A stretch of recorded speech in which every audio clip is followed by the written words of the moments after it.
नमस्ते नरोत्तमं देवीं सरस्वतीं व्यासं ततो जयमुदीरयेत्।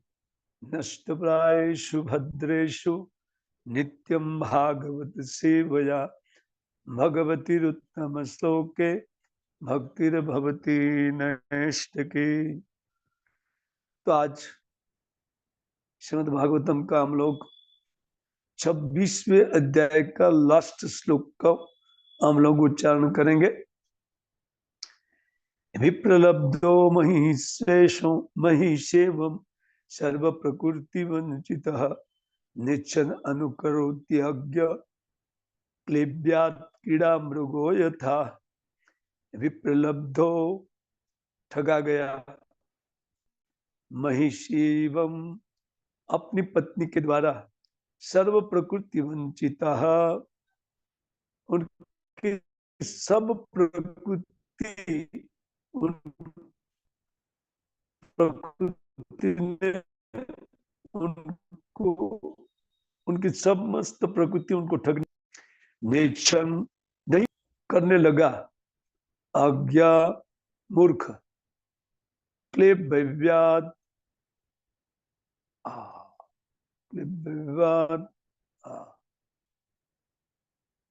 नहीं चाहते हुए भी विवश होकर क्रीड़ा मृगो जो घर में पाले हुए उन बंदर की तरह, जो खेलने के लिए पाले हुए बंदर की तरह, यथा जैसे। तो ये कल हम लोग जो श्रवण कर रहे थे उस अध्याय का अंतिम श्लोक और कुछ आगे 2-3 श्लोक का पाठ करते हुए हम लोग फिर 26वें अध्याय में जाएंगे। तो आइए सर्वप्रथम हम इसको देखते हैं कि किस प्रकार वो अपने महिषी के द्वारा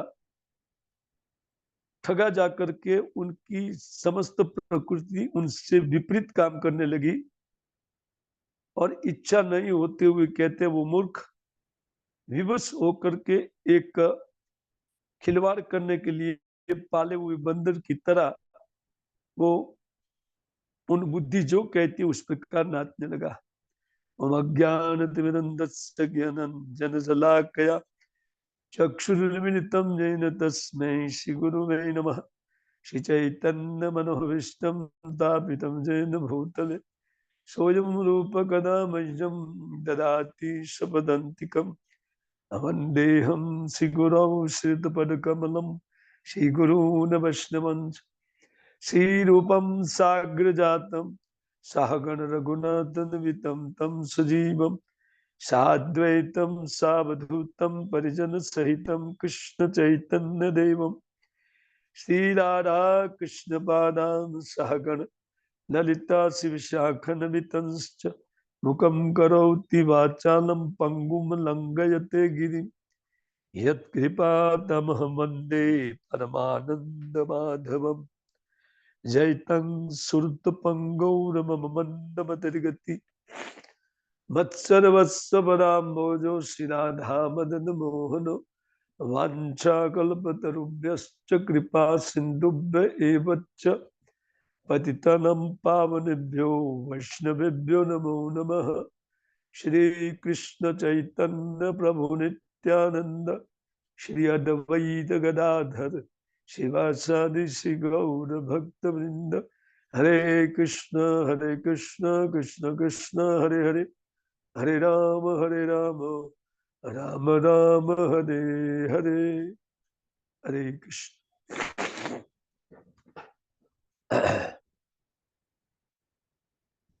नमो विष्णुपादाय कृष्ण पृष्ठाय भूतले शिवते भक्ति वेदांत स्वामी नामिने नमस्ते सारस्वती देवी गौरवाणी प्रचार निर्विशेष शून्यवादी पाश्चात्य देश। तो हम लोग पिछले अध्याय में कल थोड़ा जैसे तैसे पाठ हुआ था, लेकिन उनका सार रूप कुछ अध्ययन हम लोग आज करके, इससे मैंने उनका लास्ट श्लोक लिया। इन 26वें अध्याय का, सॉरी 25वें अध्याय का हम लोग 26 में एंट्री करेंगे। तो 25वें अध्याय में हम लोग देख रहे थे कि किस प्रकार राजा पुरंजन को पुरंजनी के रूप में उन्होंने एक स्त्री को प्राप्त किया। अध्यात्म पक्ष में वो बुद्धि थी। जीव का मिलन जब इन भौतिक बुद्धि से होता है तो केवल जीव की वंचना होती है, जीव फिर ठगा जाता है। इस बात को इस अध्याय के अंत में किस प्रकार वो ठगा जा रहा था उनका विवेचन दिया गया। हम लोग कल पाठ कर रहे थे, नारद जी उनको पत्नी के रूप में स्वीकार करके बिल्कुल उनके अधीन रहने लगे और इस पुरी में जो 9 द्वारों वाली पुरी अर्थात मनुष्य शरीर में वो उन बुद्धि के बस में होकर के वैसे संसार में कुछ भोग करने लगा अपनी पत्नी के साथ। उनका विवेचन हुआ, लेकिन अंतिम कुछ श्लोकों में वो कहते एवं कर्मसु संसक्त कामात्मा वंचितो अबुध। 56 नंबर श्लोक में ये बात बताई कि इस प्रकार कर्म के कारण सम्यक रूप में आसक्त होकर के वो कामात्मा जीव जो नाना प्रकार की इच्छा जीव के चित्त में उत्पन्न हुई, कहते वंचितो अबुध, वो अज्ञानी जीव अपनी महिषी के द्वारा ठगा जा रहा है। महिषी यद इहते तत्तद एवा अनवर्तत। अपने ऊपर उन्होंने बुद्धि की प्रवृत्ति को लाद दिया, अर्थात बुद्धि के कार्य को अपना कार्य समझने लगा। इस प्रकार उनका ठगी हुआ। हम सब जीवों के साथ यही एक वंचना हमारी इस भौतिक बुद्धि करती है। इनका यहाँ बहुत सारभूत वर्णन किया गया है, अत्यंत गहराई से इसका वर्णन किया गया। कहते महिषी अबुधो यद इहते, महिषी जो भी चाहती है तत्त एवं अंतर्वर्तत, उसी प्रकार वो नाचने लगा। देखिए, जीव की अपनी स्वतंत्रता होती है। स्वभाव से जीव स्वतंत्र व्यक्तित्व है। परतंत्रता उनके माने में यही है और स्वतंत्रता यही है कि अगर वो इस भौतिक बुद्धि के आवेश से काम न करे और शास्त्र के अनुसार जब वो काम करने लगती है बुद्धि, और खास करके शास्त्र में जो गूढ़ रहस्यमय उपदेश धर्म के तत्व के साथ अपने स्वभाव को समझते हुए स्वाभाविक भगवान की सेवा में जीव जब रहता है तो शास्त्र अनुसार वो स्वतंत्र है। लेकिन जब तब जीव की स्वाधीनता जीव गवा देता है। इसका वर्णन इसमें इन महिषी अर्थात बुद्धि भौतिक बुद्धि मिलने के बाद उनको अपनी पत्नी समझ करके वो जो जो कहती है उनको उन्होंने इस प्रकार करना चालू किया। कहते क्वचित पिबंत्या पिबती मदिनाम मद विहवना। वो कहते कभी कभी वो पीती है तो ये मूर्ख भी वो पीना चालू करते हैं। कहते अस्नंत्या क्वचित अस्नाति, कभी वो खाती है तो ये भी खाने लगता है। यद्यपि उनका कोई खान पान, उनका कोई पान भी नहीं है, खान भी नहीं है। इस संसार की वस्तु ही जीव नहीं है, तो फिर जीव के लिए ये संसारी भोग, ये जड़ वस्तु का भोग जीव कैसे कर सकता है? क्योंकि वो स्वयं चिन्मयी वस्तु है। लेकिन बुद्धि ने उनको ठग लिया। अर्थात हम लोग सब अपनी बुद्धि के द्वारा ठगे गए हैं, क्योंकि उनको हम अपनी समझते हैं ना। हाँ। और उनका हम अपने ऊपर उनके स्वभाव का आरोप कर देते हैं। मेरी बुद्धि जो बोलती है वही ठीक है। इस संसार में देखा जाता है कि अगर आप किसी को गाली दो तो सहन कर लेगा एक बार, लेकिन किसी को ये कह दो कि तुम्हारे पास बुद्धि ही नहीं है, तो मूर्ख होते हुए भी वो रंज हो जाएगा। बुद्धि नहीं है, क्या बोल रहे हैं, है ना। तो मेरे पास बुद्धि नहीं है। हाँ, लेकिन वो बुद्धि ही हमको मूर्ख बनाती है। हम लोग उनके फेरे में पड़ करके इस प्रकार वो उनका जो विचार है वो हम हमारा विचार, ये उनके विचार को हम अपने ऊपर आरोपित कर लेते हैं, है ना। यही हमारी सबसे बड़ी तकलीफ है। तो इसी को जो जो जिस प्रकार जो जो करती है वो अपना कर्तव्य समझ करके जीव उसी उसी के अनुसार कर्तव्य करता रहता है। इससे कहते भी प्रलब्धो महिषी एवं सर्व प्रकृति वंचित। इस प्रकार महिषी के द्वारा मूर्ख बन करके अपनी जो स्वाभाविक प्रकृति थी, स्वतंत्र प्रकृति थी, उनको वो उन समस्त प्रकृति से वो वंचित हो गया। उसका अर्थ उन्होंने अपनी स्वतंत्रता को खो दिया। जरा थोड़ा विश्वनाथ चक्रवर्ती ठाकुर के श्लोक में पाठ करते हैं। उन्होंने बहुत सुंदर टीका लिखा है 62 का। कहते विशेषण प्रकर्षण एवं अन्य प्रकार लब्ध प्राप्त सर्वया प्रकृतिया स्वभाव ज्ञान आनंद आदि रूपया वंचित त्याजित। वो कहते हैं कि इस प्रकार अपनी उन पत्नी के वश में होते हुए वो इतने वशीभूत जीव, या हम लोग इतने वशीभूत हो गए हैं कि इस प्रकार वो सर्वया प्रकृतिया स्वभाव अपना प्राकृत स्वभाव, अर्थात अपने अप्राकृत जो स्वभाव है, क्या बोले, ज्ञानानंद आदि रूपया।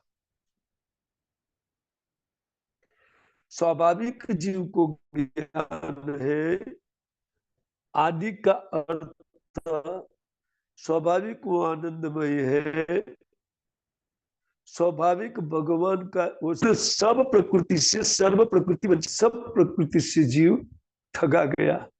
क्यों? क्योंकि बुद्धि के अधीन वो हो गया। अब देखिए हमारी स्थिति, है ना, जो विश्वनाथ चक्रवर्ती ठाकुर जो समझाते हैं कि हम वही हमारी चूक हो गई है, वंचित त्याजित, अपने उन स्वभाव को त्याग दिया। सर्व प्रकृति वंचित का अर्थ क्या है? अपने उन स्वभाव को स्वाभाविक उन्होंने त्याजित त्याग दिया। नेचन एकेन स्वभावेन, नहीं इच्छा होते हुए भी उन प्रकृति के स्वभाव के अनुसार बुद्धि प्राकृत है। तो जो जो वो बुद्धि कहती है, त्रिगुणात्मक बुद्धि, तो स्वभावेन वस्तु तत् अनिच्छन अपि क्लेब्यात, नहीं इच्छा होते हुए भी। देखो हम लोग को विवेक है, इस संपूर्ण बात का विवेक है? हम लोग चाहते हैं कि हम भजन करें। बहुत सुंदर बात लिखी है इसमें, इससे ध्वनित होता है।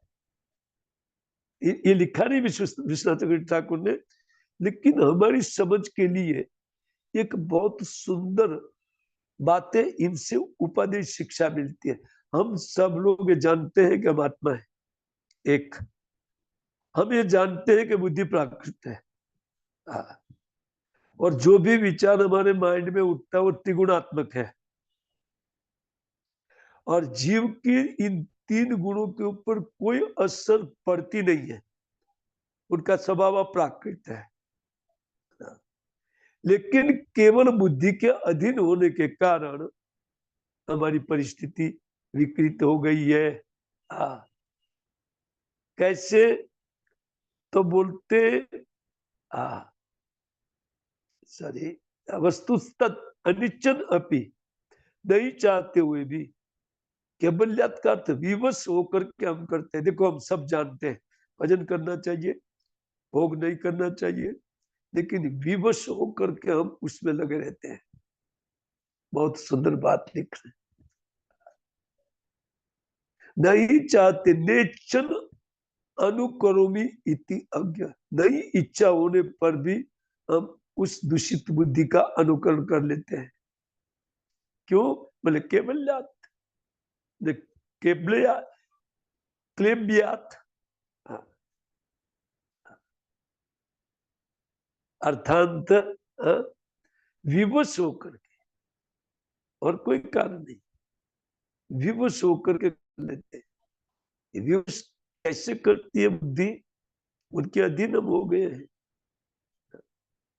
क्योंकि मेरी बुद्धि सबसे ठीक है, मैं सबसे ज्यादा सुंदर सब कुछ समझता हूं, ये अहंकार हमारे पास खूब है।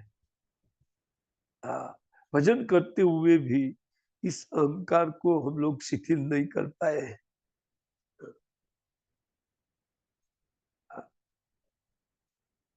तब तो हम लोग यही करते हैं। कुछ बुद्धि में बात ऐसी चढ़ती है, हमारा कुछ लेना देना नहीं, लेकिन बुद्धि ये सोचे करे मैं तो लुट गया, मेरा सब कुछ चला गया।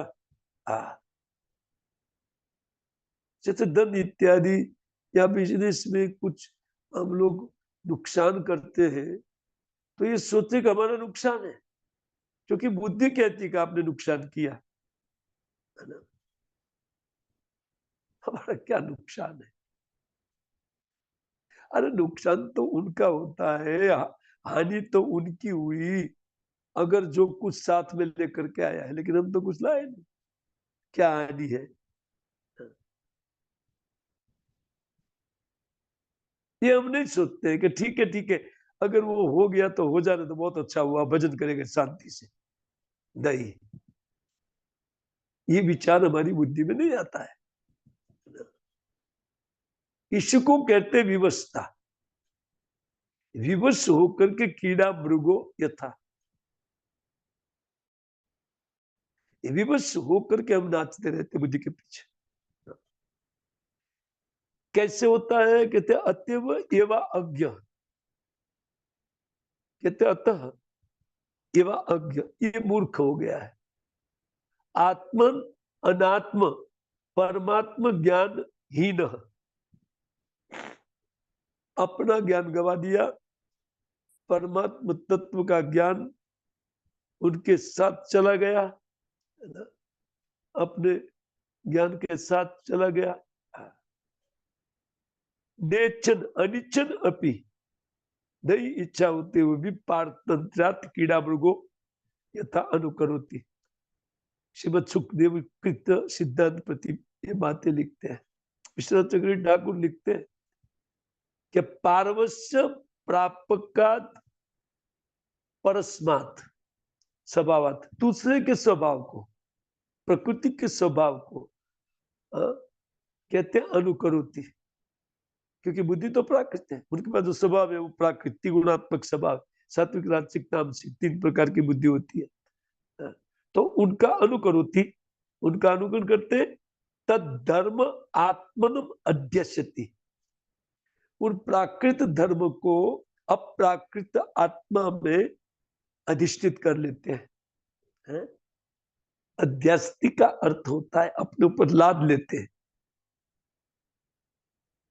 और हमारे स्वभाव से विरुद्ध हम सब काम करना चालू करते हैं।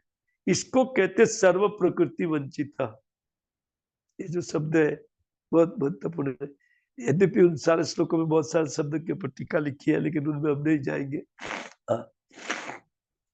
तो कभी दोबारा इस प्रवचन लेंगे तो उसको ठीक से थोड़ा समझेंगे। तो इसी प्रकार कहते हैं कि ये षड्विंश अध्याय, 25वां अध्याय पूरा होता है और 26वां अध्याय का हम लोग प्रारंभ करते हैं। अब आप समझ गए कि किस प्रकार हमारे स्वभाव से विरुद्ध कार्य हम बाध्य होकर के कर रहे हैं। अब इसके लिए बाध्य है, प्रकृति बाध्य करती है। क्योंकि ये बुद्धि हमको दी गई है वो प्राकृत बुद्धि है।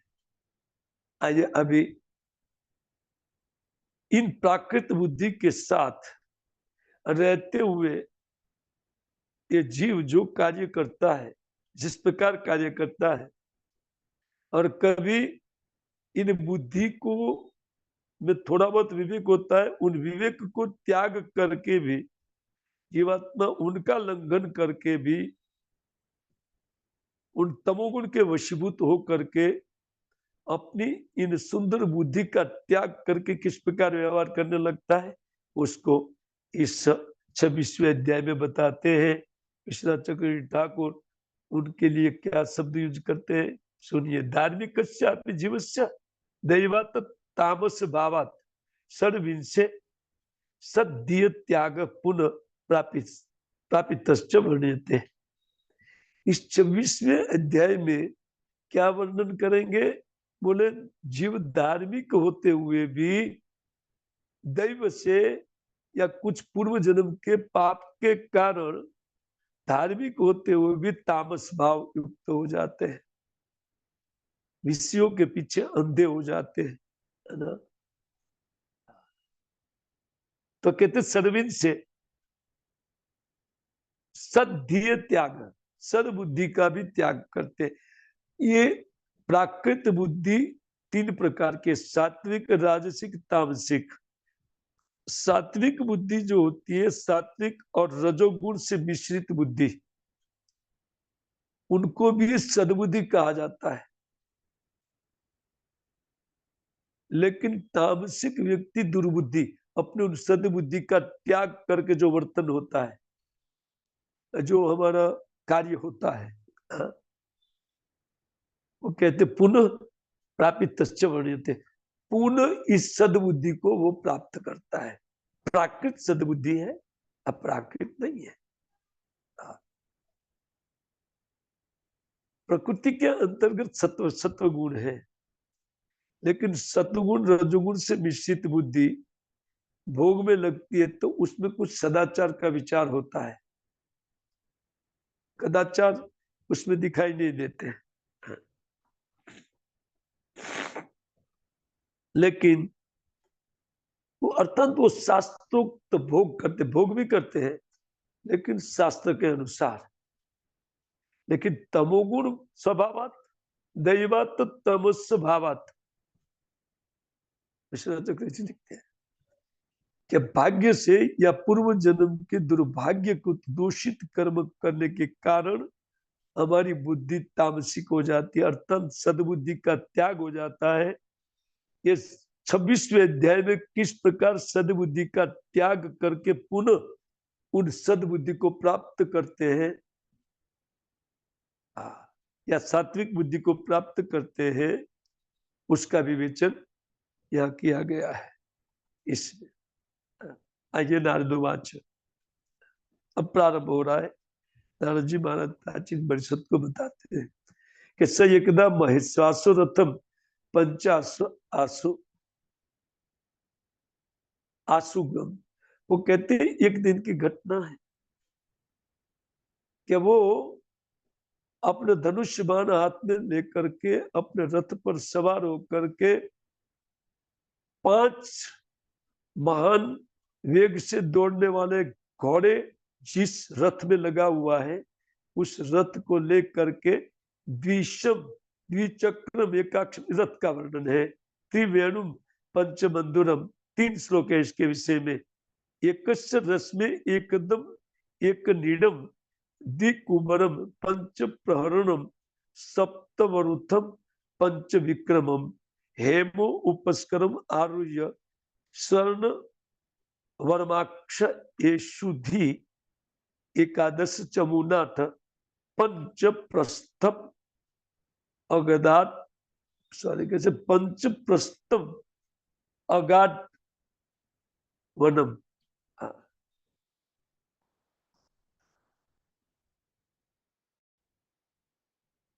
तो ये किस प्रकार भोग में लग जाता है, सद्बुद्धि का त्याग करके, इस 3 श्लोक के साथ इन सारी बातों को बताया गया है ना। रूपक के रूप में जैसे विषयों को इस प्रकार पसंद है, राजा रानी, रथ, हाथी, घोड़ा, तो उनको लेकर के हमको ये हाथी घोड़ा पसंद है कि नहीं? भक्त होते हुए भी हम लोग सब हाथी घोड़ा के पीछे भागते ही है। तो इसका वर्णन करते हैं कि राजन, एक दिन की बात है कि वो राजा पुरंजन अपना उन विशाल धनुष्य लेकर के वो आखेट करने के लिए वो रवाना हुए। सोने का कवच था। क्या कवच है उनका वर्णन यह आगे देंगे। विश्वनाथ चक्रवर्ती ठाकुर को लेकर के हम लोग इनको समझने की चेष्टा करेंगे, लेकिन कहते हैं कि उन सोने के कवच और अक्षय तर्कस, अक्षय तर्कस कभी नहीं पूरे होने वाले भोगों के विचार, ऐसा विश्वनाथ चक्रवर्ती ठाकुर लिखते हैं, जिसका क्षय नहीं होता है, जिनका रकास नहीं होता है। आप सोचिए, हम नाना प्रकार का भोग करते हुए भी हमारी आसक्ति कम नहीं हो रही है, जितना भोग करते हैं उतनी आसक्ति बढ़ती है। इसलिए अक्षय तर्कस के रूप में उनको बताया गया। तर्कस माने जो एक योद्धा पीछे बाण रखने का जो हाथा होता है, उनको तर्कस बोलते हैं। तो वह धारण करके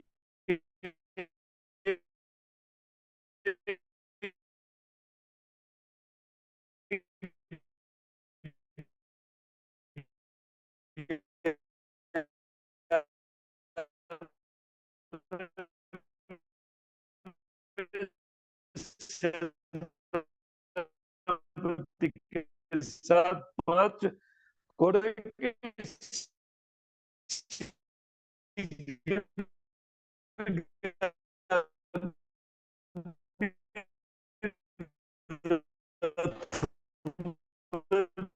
बैठ करके वो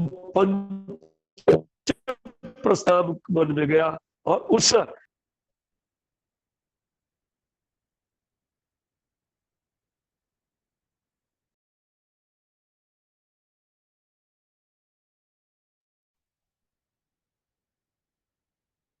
फोन करतो प्रभू थोडा वेळ कोणता रेंजचा प्रॉब्लेम झाला मी लगेच फोन करेन.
हरे कृष्ण प्रभु.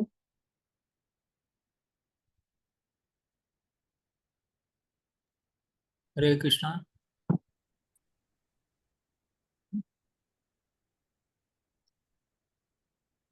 काय झालं?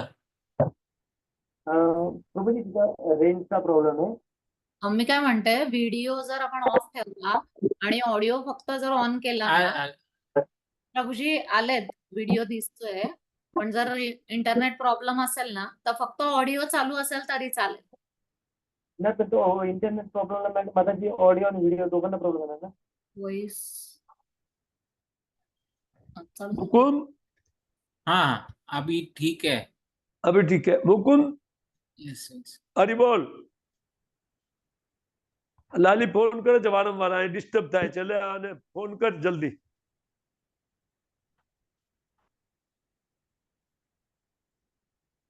હા, अरे ये फोन उनका है, मेरा नहीं है। और उधर से केन्या से फोन आ रहा है। तो ठीक है, मैं ये कह रहा था कि ये एक दिन की घटना है कि वो एक रथ पर सवार हो गए, और रथ हमारा शरीर है। ये तो हमारी कथा है, हम भगवान की कथा सुनते हैं, लेकिन पुरंजन हमारी कथा है, हम लोग की कथा है।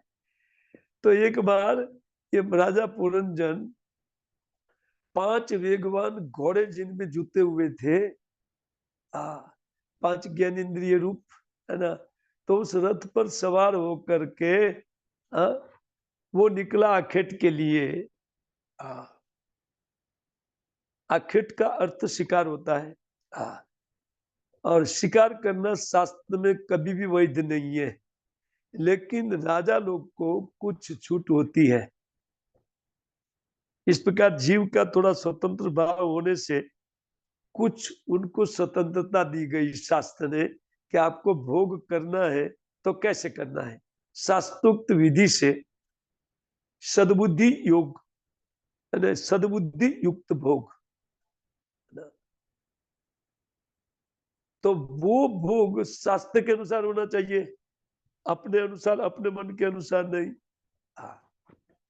लेकिन ये अपनी बुद्धि को छोड़ करके गया था। चचार मृग्या तत्तृप्तम आटेषु कार्मुक विहाय जाया मतद अरहम न मृग व्यसन लालसा। भोगों की इतनी लालसा बड़ी हुई थी, तो अपनी जाया अर्थात सुबुद्धि को त्याग दिया।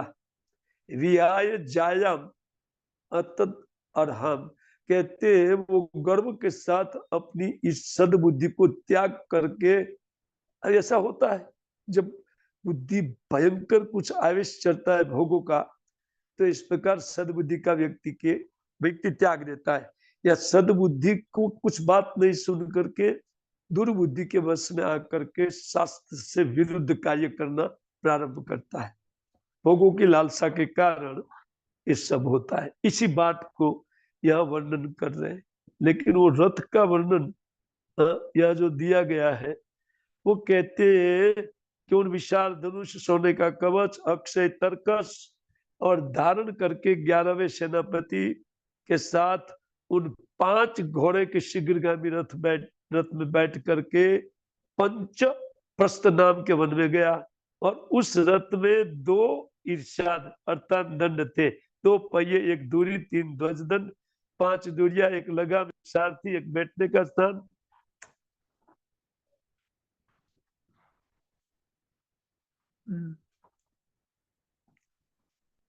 आवाज आती है? यस प्रभु जी। आवाज आती है, ठीक, उनको रिंग बदले दो, चलेगा। और कहते 2 जुए था, और उसी प्रकार कहते 5 आयुध और 7 आवरण थे, और वह 5 प्रकार की चाल से चलता था, तथा उसका साजबाज सब सुंदर था। अब आइए चक्री ठाकुर उनके लिए क्या समझाते हैं, उनको हम लोग देख लेते हैं। वो कहते हैं सबसे पहले कि धार्मिक विवेकिनो अपि जीवस्य कदाचित दैवात् तामस भाव उद्गमेन अविवेकतो निश्चित विषयासक्ति स्यात् इति दर्शन विषय लोल्या अतिरेक अर्थम एवं देहम रथ रूपत्वेन वर्णयति। 3 श्लोक में देह को रथ के रूप में वर्णित किया गया है, पहला, दूसरा और तीसरा। ये 3 श्लोक में जो वर्णन आया है, चक्रवर्ती ठाकुर कहते उन देहम रथ रूपत्वेन वर्णयति, रथ के रूप में देह का वर्णन कर रहे हैं। अच्छा, कैसे जो बोला धार्मिक विवेकी होती, जीव उन सद्बुद्धि अर्थात धार्मिक बुद्धि के साथ रहता था। अल्लाह बेटा बाद में फोन कर, तो बाद में फोन कर, वो तारी मम्मी ने कहूं છું પણ કઈ સાંભળતી હતી, ઓલા રૂમમાં છે, ખબર નહીં ક્યાં ગઈ, પછી ફોન કે મારું લેક્ચર ચાલે છે।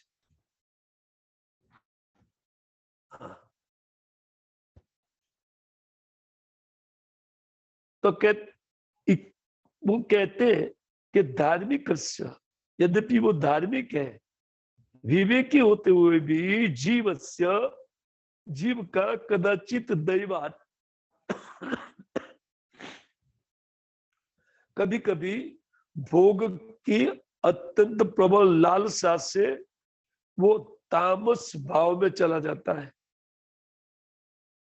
इसलिए बहुत सुंदर इसी चौथे चतुर्थ स्कंद के 22वें अध्याय में बहुत सुंदर वर्णन किया है। जीव को कभी भी विषयों का संग या विषयों का चिंतन और धन का चिंतन कभी नहीं करना चाहिए। ये दो वस्तु बहुत खराब है। सामने जो विषय आता है उसी विषय को अपना भाग्य में जो है मिला, ऐसा करके उनको भोग करके संतुष्ट हो जाता है। वो भी भगवान को ऑफर करके भोग की विधि भक्तों के लिए दी गई है प्रभुपाद जी के द्वारा, है ना। उसी से व्यक्ति संतुष्ट रहना चाहिए। तो भगवत कृपा का भोग व्यक्ति करता है, ये समझा जाता है। तो भक्तों के लिए सुंदर व्यवस्था साधु लोग ने दिया है, श्री प्रभुपाद महाराज ने हम लोग को दिया है। उसके अनुसार भोग नहीं करके कहते हैं कि उन तामस भावों उद्गमन, जब तामस भाव हमारे चित्त में चढ़ता है तभी क्या होता है, बोले अविवेक तो निषिद्ध विषयासक्ति साथ। जो निषिद्ध कर्म है, शास्त्र में नहीं करने के लिए कर्म बताया गया है, वो अविवेक के कारण। अविवेक कैसे होते, बोले बुद्धि सद्बुद्धि का त्याग करके दुर्बुद्धि को व्यक्ति लेते हैं। उनको कहते हैं अपनी पत्नी का त्याग करना अथवा आखेट करना, शिकार करना। समझिए, विश्वनाथ ठाकुर समझाते हैं, वो कहते हैं कि दर्शन उनको प्रदर्शित करने के लिए विषय लोल्या अतिरेक का अर्थम एवं। क्यों होता है, बोले विषय भोग की अतिरेक लालसा, है ना।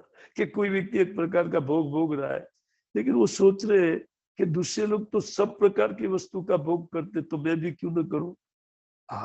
एक संग का प्रभाव होता है।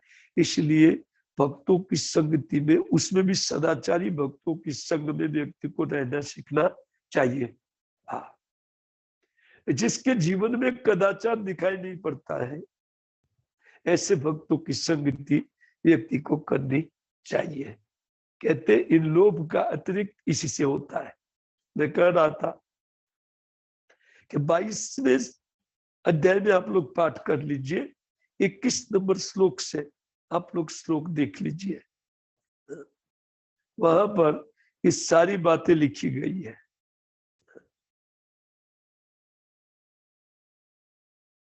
किसका संग नहीं करना चाहिए, ये सारी बातें लिखी है। अगर आप चाहते तो मैं इसी अध्याय में खोल सकता हूँ। सॉरी, 21 नहीं 28 से।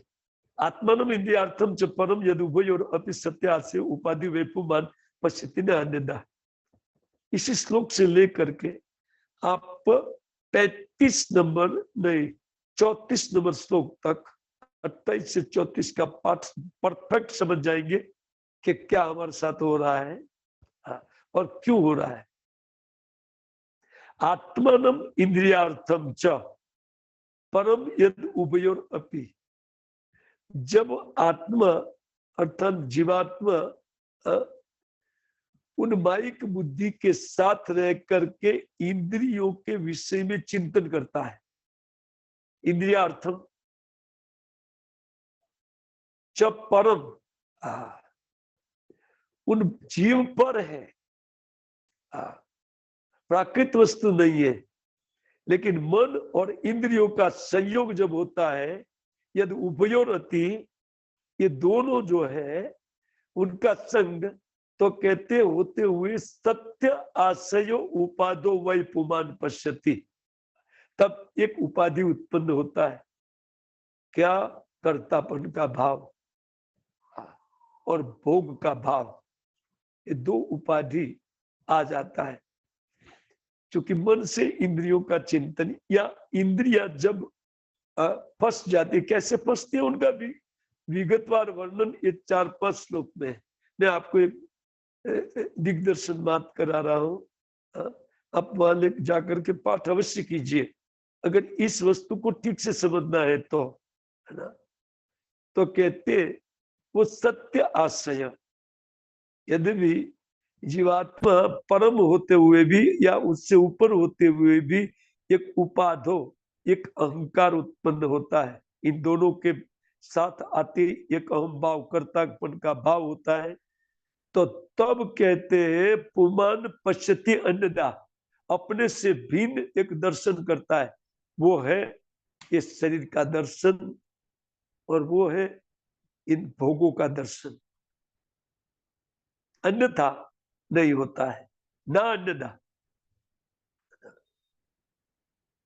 निमित्त सति सर्वत्र जन्नावापि पुरुष आत्मानश्च पश्चात् कहते परस्यापि विदम पश्यति ना अन्यथा, इसमें भी ना अन्यथा लिखा है।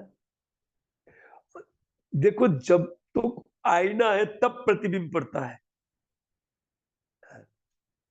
एक झूठ मूठ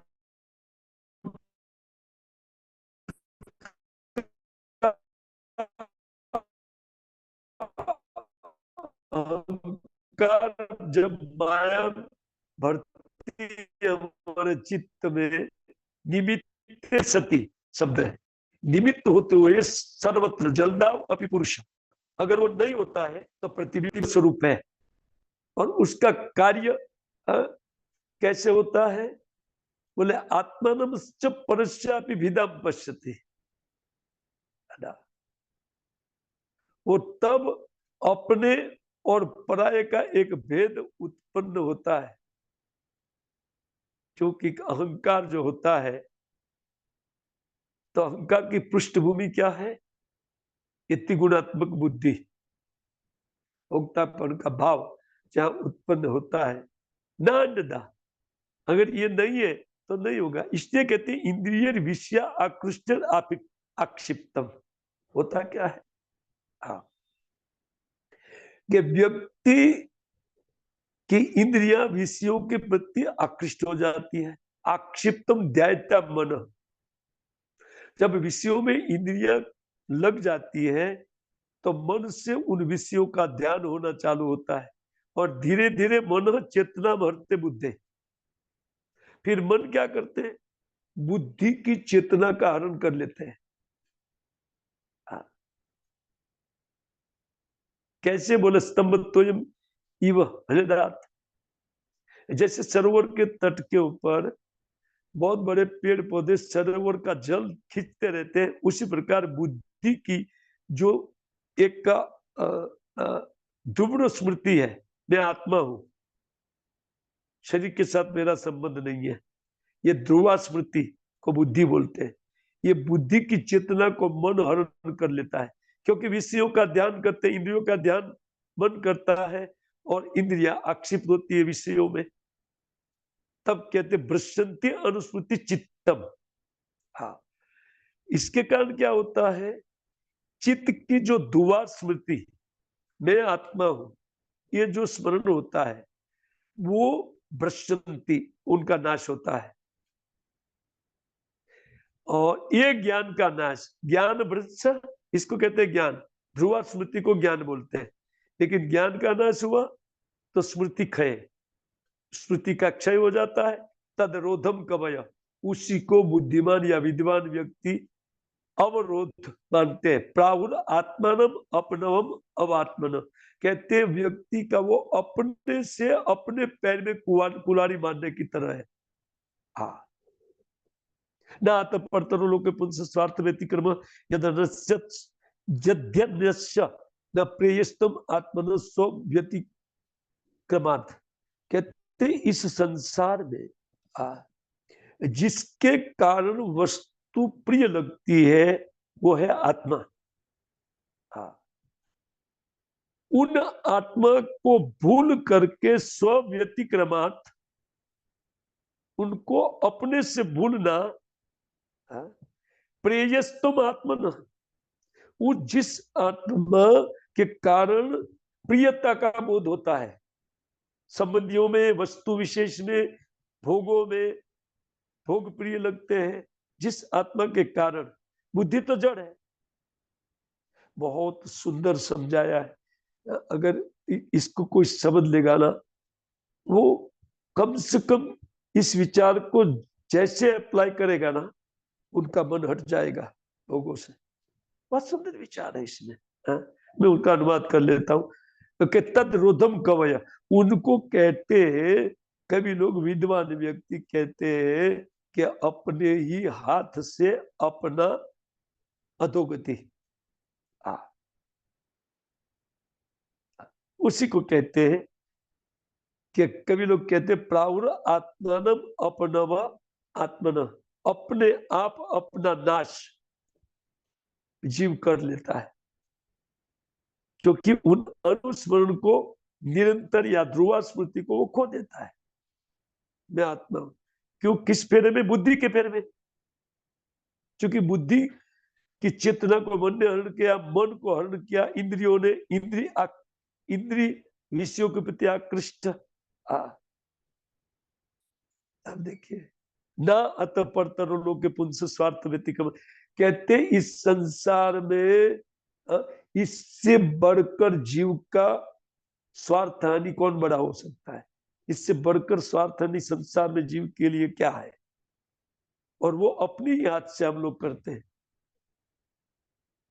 इसलिए कहते हैं कि अर्थे इंद्रिया अर्थाभिधानम सर्वार्थ अपनो निनाम।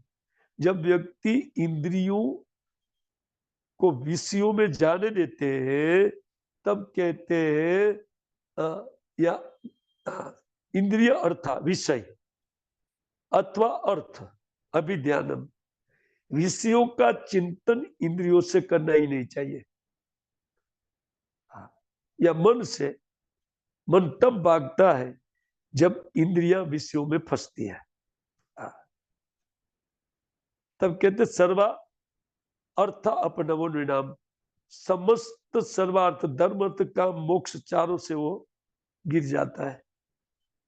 भ्रंशित तो ज्ञान विज्ञान आद्य नाभिष्यति मुख्यता, तब उनके पास जो ज्ञान होता है, वो ज्ञान और उनको जो विज्ञानवित किया है अर्थात व्यवहार में लिया है, वो सब चौपट कर लेता है और फिर स्थावर योनि को प्राप्त, मुख्यता अर्थ स्थावर योनि को प्राप्त होता है। इसलिए 34 नंबर श्लोक के न कुर्यात कैर्चित् संगम तमः तीव्रम तितिर्षु, जो इस संसार को तैरने की तीव्र लालसा जिस जीव के चित्त में है, उनको कभी भी इस होने नहीं देना चाहिए, जिसके कारण आत्मा में एक अवरोध उत्पन्न होता है। अपने ही आप हम विषयों का चिंतन करके उन आत्मा का ध्रुवा स्मृति को खो देते हैं। तन कुर्यात कैर्चित् संगम, इसलिए कहीं आसक्ति नहीं होने देना चाहिए। क्योंकि हम लोग इस तमो संसार को तरना चाहते हैं, तो सद्बुद्धि यही है। इस प्रकार वो सद्बुद्धि का उपयोग करना चाहिए। लेकिन इन सद्बुद्धि को त्याग करके आखिर के लिए निकला हुआ जीव है, अरे यार मैं कहीं फंस जाता हूं तो ये रह जाता है। स एक बुद्धि दुर्मद सुतो यस्य तंच नहीं, स एवे एकस्मिन् समय रथम आरुह्य पंच प्रस्थम वनम अगात इति तृतीय न अन्वय। तीसरे श्लोक में इनका अन्वय जाकर के ज्वाइंट हुआ है। बाकी देह का वर्णन बीच में रथ के रूप में किस प्रकार किया है, उनका वर्णन पहले श्लोक से 2 श्लोक में हुआ, तीसरे श्लोक में इनका अन्वय हुआ। अन्वय का ज्वाइंट वहां हुआ। बोले महा निश्वासो धनु कर्तृत्व भोक्तृत्व अभिवाह अभिनिवेशो यस्य। अब देखिए बहुत सुंदर बातें इसमें बताई गई है। रथ ऊपर आरूढ़ होकर के, ये भी एकस्मिन समय एक बार की घटना है। रथम आरूह्य पंच प्रस्थम, वो 5 प्रकार के वन में गया, शब्द स्पर्श रूप रस और गंध। वनम अगात इति, ये वन में जाता है। ये तृतीय नानवे तीसरे श्लोक का सब समझाया गया। महान निश्वासो धनु कर्तृत्व भोक्तृत्व अभिनिवेशो यस्य। अच्छा, ये धनुष्य क्या है? वो बोलते हैं कर्तृत्व का और भोक्तापन का भाव, और इसमें व्यक्ति का अभिनिवेश, वो है धनुष्य। पंच ज्ञानेन्द्रियाणाम अश्वा, ये 5 जो घोड़े हैं वो 5 ज्ञानेन्द्रिय है। जिससे आसुगम शीघ्रगामी घोड़े हैं, वो तो तत्काल। और द्वे अहंता ममते ईशे दंडिके, और जो दंड होता है रथ के दूरी होती है, वो कहते हैं वो 2 प्रकार की, अहंता और ममता, द्विदंडे। यस्य द्वे पुण्य पापे चक्रे, और 2 उनके व्हील है, एक पुण्य और एक पाप रूपी चक्र है। एकम प्रधानो अक्षो यस्य त्रयो गुणा वेणवो, और एक जो प्रधान है, प्रधान का अर्थ होता है उनको अहम भाव जो उत्पन्न होता है इससे अभिनिवेश के कारण, क्योंकि ये प्रधान की पैदाश से सबसे पहले अहंकार निकलता है, इसलिए प्रधानम अक्षो कहते हैं। यस्य त्रयो गुणा वेणुवे, और 3 ध्वजा मांस के ऊपर लगी हुई है, वो 3 गुण है। यस्य पंच प्राण बंधुराणी, इसका बंध क्या है?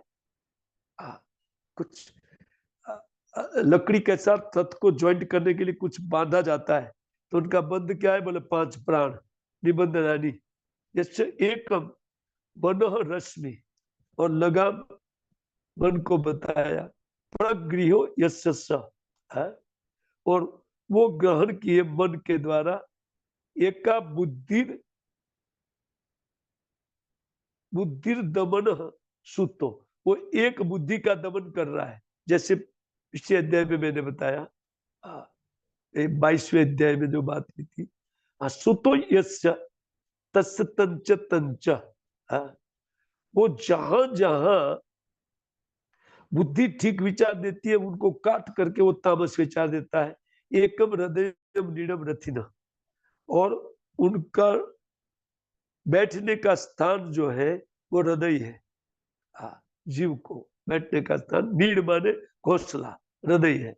उपवेश स्थानम यत्र 2 शोक मोह कुबरो। अच्छा ठीक है, इन रथ में अथवा ये नीड में जो उत्पन्न होने वाली वस्तु भावनाएं है, बोले शोक और मोह रूपी कुबर है। युग बंधन स्थानम यस्य पंच इंद्रिय व्यापारा, ये 5 जो ज्ञानेन्द्रिय है उनको व्यापार बोलते, श्रवण आदि। इस शब्द स्पर्श रूप रस गंध या इंद्रिया जो है तो वो है व्यापार क्षेत्र। और प्रहणाद अन्य स्थानी अस्य सप्त धातु वरुथा रथ रक्षार्थम, इस रथ की रक्षा के लिए 7 धातु का आवरण है। चर्म आदि आवरणानी यस्य, ये चमड़ी लगाया हुआ है, उसके नीचे दूसरे आवरण है, एक मज्जा का, मेद का, खून का, या हड्डी बड्डी इत्यादि जो कुछ भी है वो खूब सुनते हैं हम लोग, उसमें नहीं जाएंगे। ये सप्त धातु है। वो कहते हैं यस्य पंच विक्रम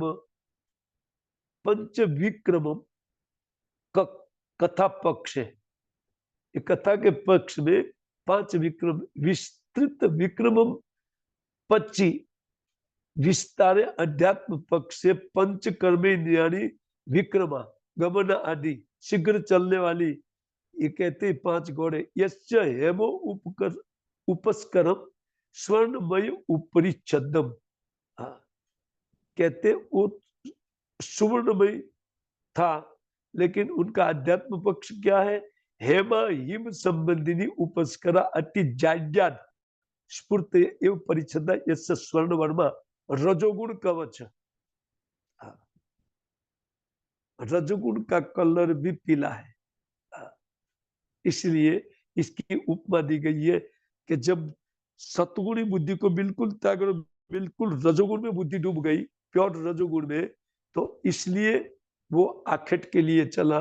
तो ये कवच धारण करके यथार्थ रजोगुण को धारण करके अक्षय ईशुद्धि,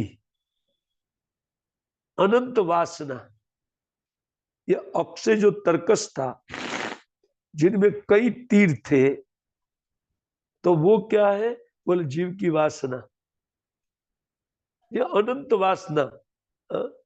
और एकादश चमुना था, और ये 11 इंद्रियों के एक नाथ है, सेनान्य यशस्स, वो कहते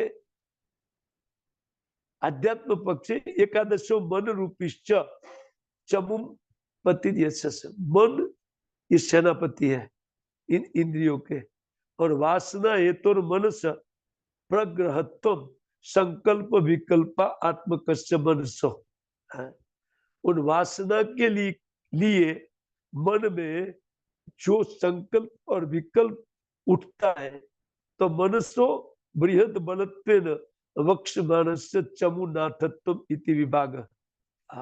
वो कहते इसलिए उन मन महाबलवान होने के कारण ये सब सेना का जो उनका सैन्य है, इंद्रिया इत्यादि, तो इनका बलवान सेनापति के रूप में इसको वर्णन किया गया है। पंचप्रस्थम, पंचप्रस्थ संज्ञम पक्ष पंच शब्दादि मत, शब्दादि मत वस्तुनि प्रस्ता सानवो यत् तत्, कहते वो भोगों के लिए 5 प्रकार के भोग, शब्द रूप, शब्द स्पर्श रूप रस और गंध, है ना।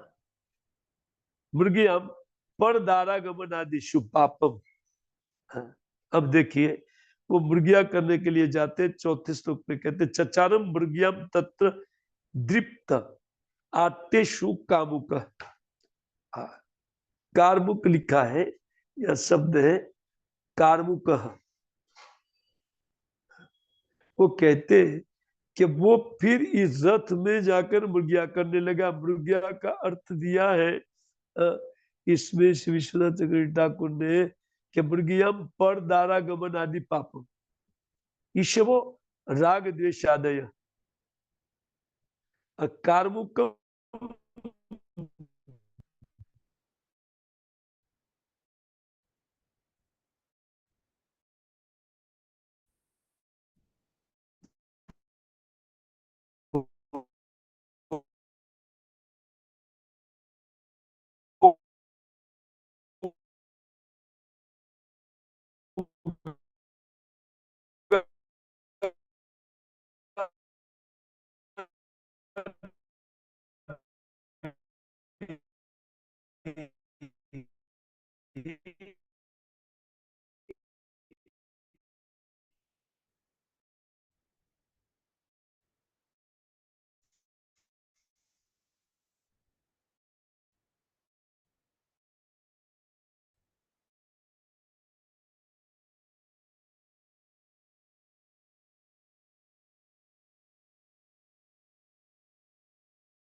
रेंजचा प्रॉब्लेम आला पुढे प्रॉब्लेम आपला,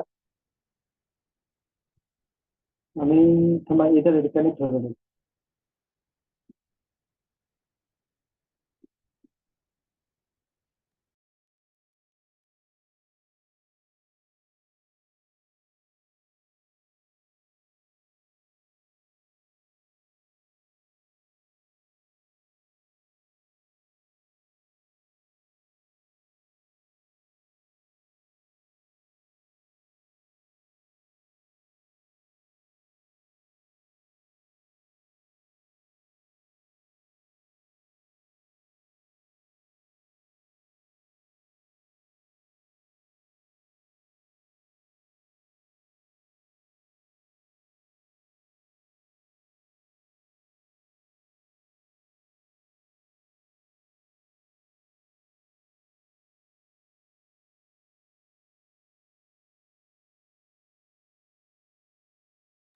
प्रभुजी ना अनम्यूट करा ना.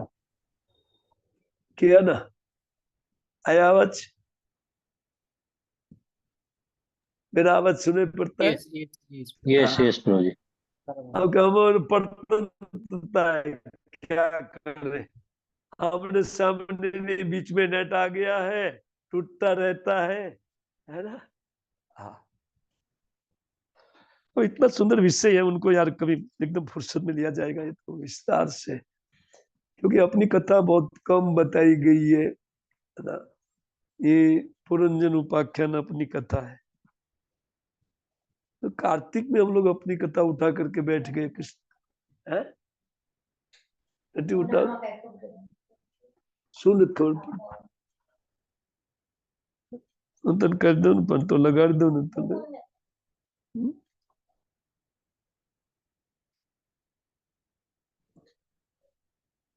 ले।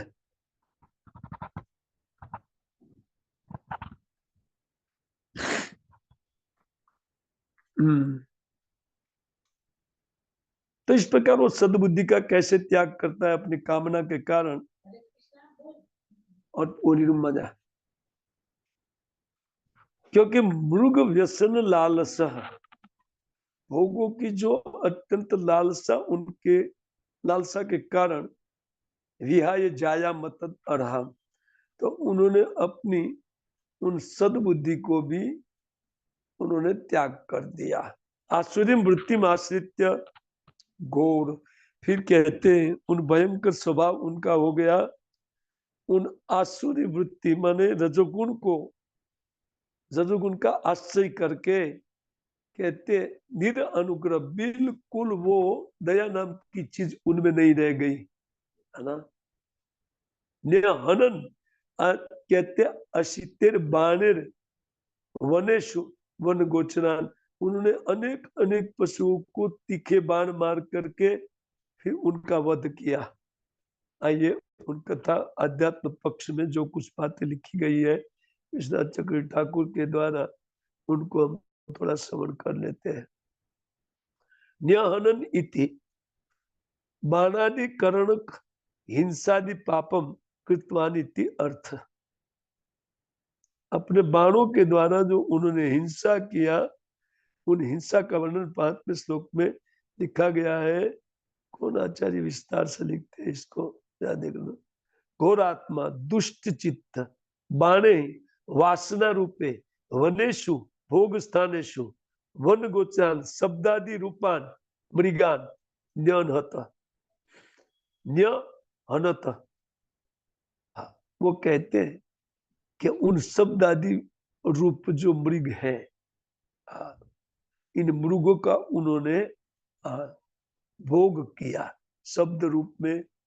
जो जैसे मान लीजिए कि कोई जो ऐसे शब्द नहीं सुनना चाहिए जिसके कारण चित्त में विकार उत्पन्न होता है, ऐसे क्या शब्द उनको बोलते हैं, मैं एक उनको बोलते हैं अश्लील, अश्लील गीत इत्यादि उन शब्दों को श्रवण करना,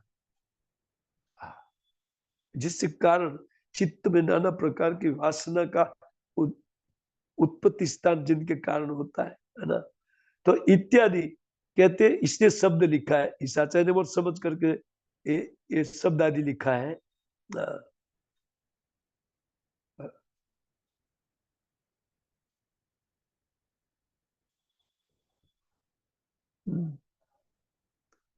तो घोर आत्मा दुष्ट चित्त हो गया। तो कहते हैं बाणेर वासना रूपेर वनेशु भोग स्थानेशु वन गोचरान शब्द आदि रूपान, ये वन गोचर है। वन क्या है? पंचप्रथ, शब्द स्पर्श रूप रस और गंध रूपी वन में हम लोग पड़े हुए हैं। चारों ओर ये सब हमारे अगल बगल में ये वन है, शब्द स्पर्श रूप रस रूप गंध। अच्छा, ये जो है ना, और उनका भोग करने को यहाँ मृग्या कहते हैं, शिकार कहते हैं। न्यहनत, हन माने हिंसा, गत्युर इति अस्मात् अग्रहिता, इन भोगों को जो ऐसे शब्दों को नहीं सुनने लायक, शब्द नहीं करने लायक, कार्य नहीं खाने योग्य वस्तु अग्रहित, उन्होंने ग्रहण करना चालू किया, इसको कहते मृगिया। हाँ, और एक आचार्य थोड़ा उनका वर्णन और भी एक तरीके से करते हैं, थोड़ा मृगिया राज्ञो विहिते एव किमिति चकार मृगियम इत्यादि न सा निंदते इति आशंक्य तत्र निर्णयमा तीर्थेषु इति त्रिभि।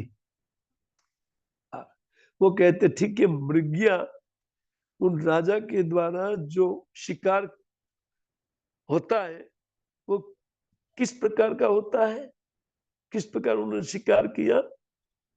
मृगिया इत्यादि नाम सा निंदते, कहते मृगिया की निंदा की गई है, शिकार की निंदा की गई है, इस आशंका से तत्र निर्णयम आ तीर्थेषु इति त्रिभि।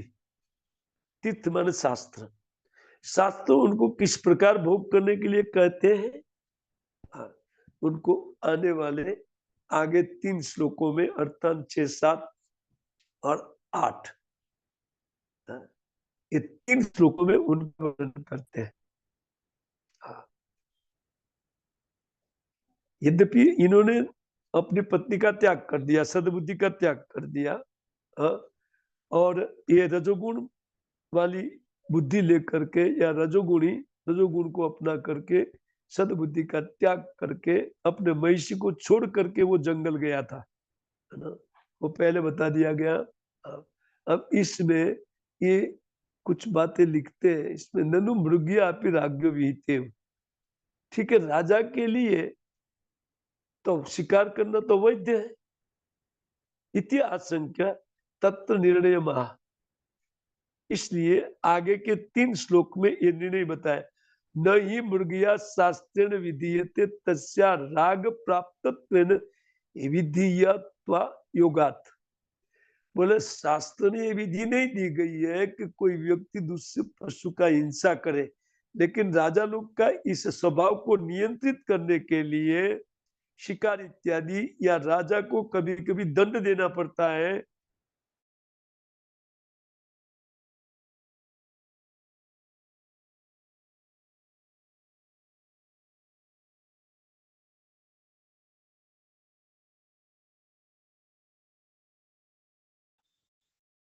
क्या विधान है उनको कह रहे हैं।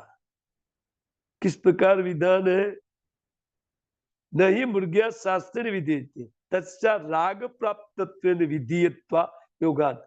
उनके इस प्रकार रजोगुणी और सतगुणी या रजोगुण प्रधान होने के कारण राजा लोग को कुछ छूट मिलते, किंतु नियम्यते नियम करणेन यथेष्ट प्रवृत्ति संकोचते।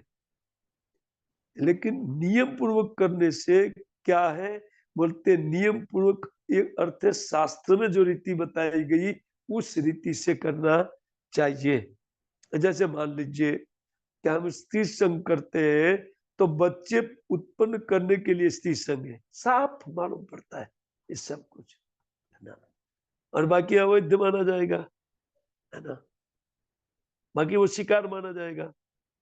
हाँ, नहीं मुर्गिया शास्त्र ने विधि, शास्त्र में ये विधि दी ही नहीं गई, लेकिन राग प्राप्त जब इस प्रकार रजोगुण हावी होता है तो कुछ छूट दी गई है, किंतु नियमित नियम्यते नियम में रहकर नियम करेण यथेष्ट प्रवृत्ति संकोचते। क्योंकि उस प्रवृत्ति को कम करने के लिए एक बेटे को जन्म या बेटे का दुख या बेटी का दुख, उनके पालन का जो दुख है वो उठा करके ऐसा देखो ये सब वो प्रकटित होता है। नियम एवं कहते सरिवदम दर्शयति सर्विदम दर्शयति न यद अलम इति अर्थ लुब्धो मांसासक्त सन पशुन हन्या तदा तीर्थेषु श्राद्ध आदिषु एवं हन्यात्। कहते कोई व्यक्ति अगर मांस खाने के लिए आदि है तो उनको श्राद्ध इत्यादि के निमित्त करके मांस खाने की विधि दी गई है। क्यों? उस मांस खाने की प्रवृत्ति को संकुचित करने के लिए, कम करने के लिए ये विधान बताया गया है।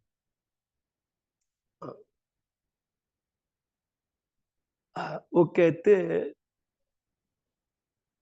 कि तत्रापि प्रतिदिष्टेषु शास्त्रेण उपदिष्टेषु येनु हननम शास्त्रेण विहितम तेषु एव। बोलते हैं ये जो शास्त्र की विधि दी गई है वो विधि किस लिए दी गई है? तो येषु हननम शास्त्रेण विहितम तेषु एव। व्यक्ति को भोग करना चाहिए लेकिन शास्त्र विधि के अनुसार, न नित्य श्राद्धादिषु इति अर्थ। श्राद्ध माने कभी कभार, जैसे अमावस्या के दिन इत्यादि, जो जैसे पूर्णिमा का दिन श्राद्ध इत्यादि अमावस्या के दिन आता, तो कभी कभार, क्योंकि उन प्रवृत्ति को क्षीण करने के लिए, उनका नाश करने के लिए। ये जो 4 पाप प्रभुपाद जी ने बताया ना, उनका अगर हम लोग ठीक ठीक पालन करें, जैसे और जिस प्रकार उन डिटेल विचार 4 पाप में है, उस प्रकार हम उनका पालन करें तो ये सारा बात हमसे हट जाएगा। जो कुछ भी बातें यहाँ बताई गई है, न तो हमको कभी शिकारी कहा जाएगा, कुछ नहीं। और सुंदर जीवन व्यक्ति जीता है इस अनुसार, जब इन भोगों का त्याग करके जीता है। तत्र आति प्रतिदिष्टेषु न नित्य श्राद्धादि इति अर्थ। ऐसा अर्थ नहीं कि ठीक है रोज श्राद्ध डाल करके रोज मांस खाओ। तथापि राजे न अन्य, और उनमें भी राजा के लिए, सबके लिए नहीं। तथापि मेध्यान विहिता न अन्यान। मेध्यान का अर्थ वो कहते हैं कि जिस प्रकार शास्त्र में पशु बलि देने के लिए कहा गया है, उस तत्रापि वनेयम न अन्यत्र। वनेय का अर्थ जब खूब भोग की मांस खाने की, यावद अर्थम यावद उपयोगम एव न अधिकम। और उनमें भी कहते हैं उतना ही करना चाहिए जितने से थोड़ी संतुष्टि हो जाए बाद में। ऐसा नहीं कि उनको लोभ के कारण खाते ही जाए। बहुत सुंदर बात लिखे। न अधिकमिति पक्षांतरे तु ननु विषय भोगो अपि जीवस्य विहिते। जीव को शास्त्रोक्त के अनुसार विधि विधान से भोग करना चाहिए। किम इति एवं विनिंदते इति आशंकायाम आह। फिर उनकी निंदा क्यों की गई है जब करने के लिए बोले तीर्थेषु इति त्रिभिः। आगे के 3 श्लोक इसके लिए है। यद अलम इति अर्थ लुब्धो विषयासक्त पशुन हन्यात् विषयान भुंजित तरी तीर्थेषु भगवत सेवा साध्य यज्ञादि निमित्तेषु सत्सु एव। सद्गुणी व्यक्ति को अगर भोग भी करना है तो भगवत सेवा निमित्त भोग करे। जैसे भगवान को भोग लगा करके, मान लीजिए कि कुछ आइटम अपने को पसंद है, लेकिन भगवान को नहीं भी पसंद है, जैसे पिज्जा और पास्ता है ना, भगवान को पसंद नहीं है लेकिन हमको है, तो कहते हैं वो निमित्त बना करके भगवत सेवा साध्य यज्ञादि निमित्तेषु सत्सु एव। सदाचार बुद्धि भी इस प्रकार से पालन करे। कहते विषयान भुंजित तरी तीर्थेषु। भक्तों के लिए तीर्थ क्या है? भगवत सेवा साध्य इत्यादि, है ना। न भगवत प्रसादे त्वेन एव भुंजियात न तन निवेदनम विना यज्ञ शिष्टाशीन संतो मुच्यन्ते सर्व किल विषय भुंजन्ते ते अगम पापा। ये भुंजते ते अगम पापा ये पचन्ते आत्म कारणात्। भगवद गीता आप जानते हैं। तो कहते इति गुण दोष श्रवणात्।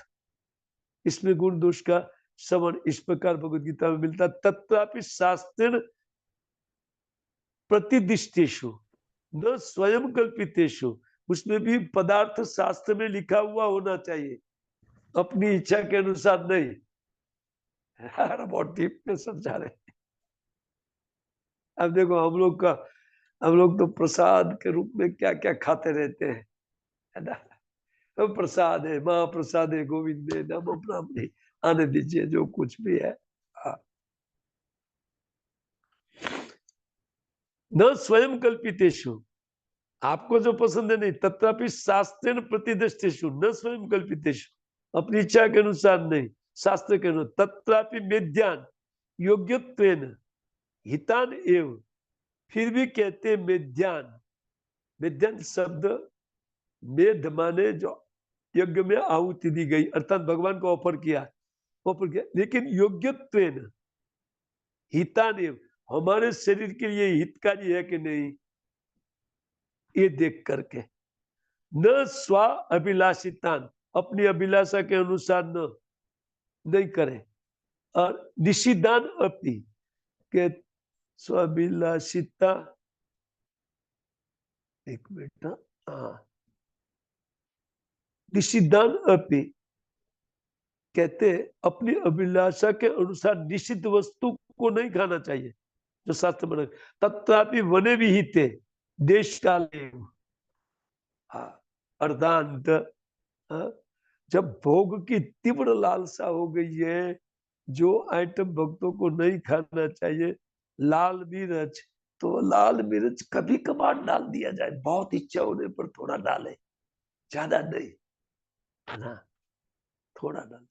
न निषिद्धे अपि तथापि यावद अर्थम स्वदेह निर्वाह अर्थम एव, और वो भी भोग के लिए नहीं, अपने देह के निर्वाह के लिए, और तत्काल उठ के भजन कर सके इसलिए।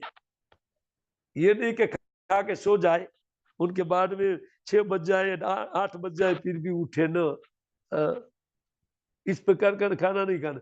न सुखादि अर्थम इति नियम्यते, यथेष्ट भोग प्रवृत्ति शास्त्र संकुचित है।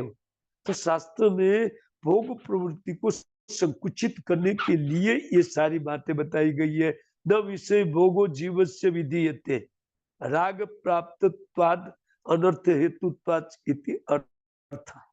अगर विषयों में राग हो जाए तो जीव के लिए अनर्थ उत्पन्न करेगा। इसलिए ये सारा विधि विधान इसलिए बताया गया। अतो यो मानव एवं विद्वान प्राणी नाम यथेष्ट विषय भोगे विधि न अस्ति, किंतु भगवन निवेदिता अन्नादिना देहादि निर्वाह अर्थम नियम मात्रम इति ज्ञानवान नियतम शास्त्रे नियमितम एवं परलोकार्थम लोक निर्वार्थम च कर्मं कुर्वीत स तेन नियमेन अनुष्ठितेन कर्मणा जातेन ज्ञानेन हेतुना संसार बंधनेन धर्म अधर्म लक्षणेन न लिप्यते न निबध्यते। देखिए भक्तों के लिए बहुत सुंदर बातें इसमें लिखी है। यो मानव एवं विद्वान, विद्वान मानव माने भक्त। हम लोग को ये मालूम है, तो विद्वानों को कभी गलती नहीं करनी चाहिए, है ना। विद्वान गलती करने पर डबल फाइन है ना। अच्छा भाई, बुद्धिमान व्यक्ति गलती करते हैं तो उनको तो डबल फाइन लगेगी, है ना। ये बहुत सुंदर बात लिखते हैं। बोले एवं विद्वान, ये 7वें श्लोक की बात है। यह एवं कर्म नियतम विद्वान कुर्वित मानव, जो मानव विद्वान होते हैं उनके लिए कर्म को नियत करने के लिए, अर्थात उनको संकुचित करने के लिए, कर्मणा तेन राजेंद्र ज्ञान न सलिप्यते।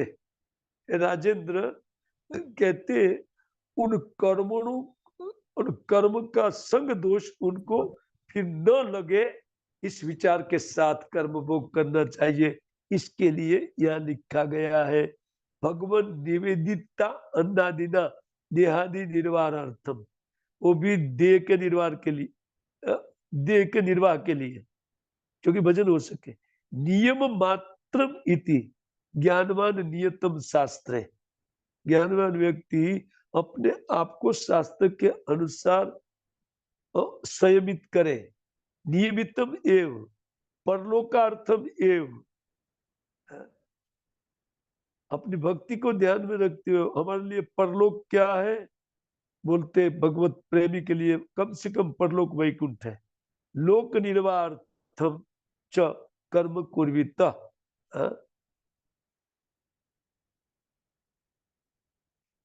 सत्येन नियमेन अनुष्ठितेन कर्मणा जातेन ज्ञानेन हेतुना संसार बंधने धर्म अधर्म लक्षण न। कहते संसार में धर्म और अधर्म का बंधन न लगे, इस प्रकार व्यक्ति को सब कुछ भगवान को ऑफर करके वो भोग करना चाहिए। इसी के कारण कहते हैं वो लिप्यते न निबध्यते ज्ञानाग्नि सर्व कर्माणि भस्मसात् कुरुते भगवद गीता इति वचनात्। कहते ज्ञानी व्यक्ति इस प्रकार कर्म करता है कि जिसके कारण उनको कर्म का बंधन नहीं लगता है क्योंकि संसार बंधन का हेतु उनका कर्म नहीं बनता है। तो उभय अत्येक एवं अर्थम एवं अग्रे अपि 7वें श्लोक का है। अन्यथा कर्म कुर्वणो मानारूढ़ो निबध्यते गुण प्रवाह पतितो नष्ट प्रज्ञो। कहते वज्र व्रजति अधः सॉरी व्रजति अधः। वो कहते हैं कि अन्यथा ये कोई नियम फॉलो नहीं करके कुर्वाणो मनारूढ़ो तो मौन के ऊपर सवार होकर के जो मन बोलता है उसी प्रकार कर्म व्यक्ति को जब वो करता है तो गुण प्रवाह पतितो नष्ट प्रज्ञो सुनिश्चित इन गुणों के प्रभाव में बहते हुए उनकी प्रज्ञा माने बुद्धि नष्ट हो जाएगी और इसके कारण ब्रजति अधः नीचे की योनियों में उनको गिरा दिया जाएगा। शरद चक्रवर्ती ठाकुर को दोस्तों से बात नहीं किया। 6ठे श्लोक में क्या कहते हैं? ननु कथा पक्ष राज्यो मुर्गिया विहित आध्यात्म पक्ष जीवस्य भोक्तृत्वादि विषय भोग उचित एवति किमिति निंदते इति भाई जीवों के लिए शास्त्र में भोग करने के लिए लिखा गया, आप उनकी निंदा क्यों करते हैं? बोले तीर्थेषु इति त्रिभि 3 श्लोक अयम भाव नहीं मृगिया विधीयते राग प्राप्तत्वात् किंतु नियमित प्रवृत्ति संकोचते। यही बात लिखा है। नियमम एवं सर्वविधम दर्शयति 6 प्रकार यदा अलम इति अर्थम लुब्धो रागी सन हन्यातरि तीर्थेषु शादादिषु 1 तथापि मैंने जो उन आचार्य को हमने पढ़ा उनकी बात तथापि श्रुति दृष्टेषु प्रख्यातेषु एव न नित्य सादादिषु तथापि राजेव विद्यान वन एव यावद उपयोगम एवेति एवं जीवस्य विषय सेवया अपि यावद उपयोगम एव न यथेष्टम इति अभ्य अनुज्ञारूपो नियम एवेति अर्थ। उससे लगभग लिखा है इसमें 6ठे में सत्य कर्मणा न लिप्यते ज्ञानेन इति तत्कर्म जन्यन ज्ञानेन हेतु इति अर्थ। जब इस विवेक पूर्वक व्यक्ति भोग करता है तो अज्ञान कर्म जनित अज्ञान उनके चित्त में अहंकार उत्पन्न नहीं करता है। अन्यथा जो हम खाते पीते हैं उसके कारण कर्तापन का भाव उत्पन्न होता है और उस भावना के कारण हम लोग दूसरा कर्म करते हैं तो कर्म का बंधन बढ़ता जाता है एक के बाद एक, है ना। चूंकि कर्तापन का भाव तब तक रहता है तो कर्म भी अनुबद्धते बारंबार कर्म उनको बांधता है। ततश्च गुण प्रवाह पतितो अधोव्रजति। ये गुण प्रवाह पतित होकर के वो निश्चित कहते हैं पशु तेन आध्यात्म पक्ष अपनी निषिद्धे निषिद्धे इतर विषय भोग एवं जीवस्योक्त इति अर्थ। अब वो 4 प्रकार के पाप इत्यादि के विषय में ये वर्णन कोई व्यक्ति कर सकता है, उनको करना है तो हम लोग जानते हैं। प्रासंगिकम परिसमाप्य प्रकृति आतत्तेति कहते विचित्र पक्षे शरीर प्लवा शरीर विप्लव। अब 9 में कुछ बात बताई गई 9वें श्लोक में क्या बताया 9 में, वो कहते तत्र निर्भिन्न गात्राणाम चित्रवाजेर शिलीमुखे विप्लवो अपत दुखितानाम दूषक कर अब करुण आत्मनाम। वो लोग विचित्र विचित्र बाणों के द्वारा, आज कुछ मजा नहीं आ रहा है। हरे कृष्णा, हरि बोल। मेरी आवाज पहुंचती है? यस यस प्रभु जी। अच्छा ठीक, थैंक यू। जब पहुंचती है तो कोई तकलीफ नहीं है, तो कोई बात नहीं, वीडियो बंद हो जाते भी कोई बात नहीं, है ना। पर ये सारी बातें इतनी सुंदर लिखी है, भक्तों को तो खास, इनके लिए, भक्तों के लिए तो एकदम औषधि जैसा ये अध्याय है ना। अच्छा, अब 9 में क्या बता रहे, तत्र निर्भिन्न गात्रा नाम चित्रवाजे शिलीमुखे। वो कहते कि वहां पर वो विप्लवो अभूत दुखितानाम दूषक अकरुण आत्मनाम।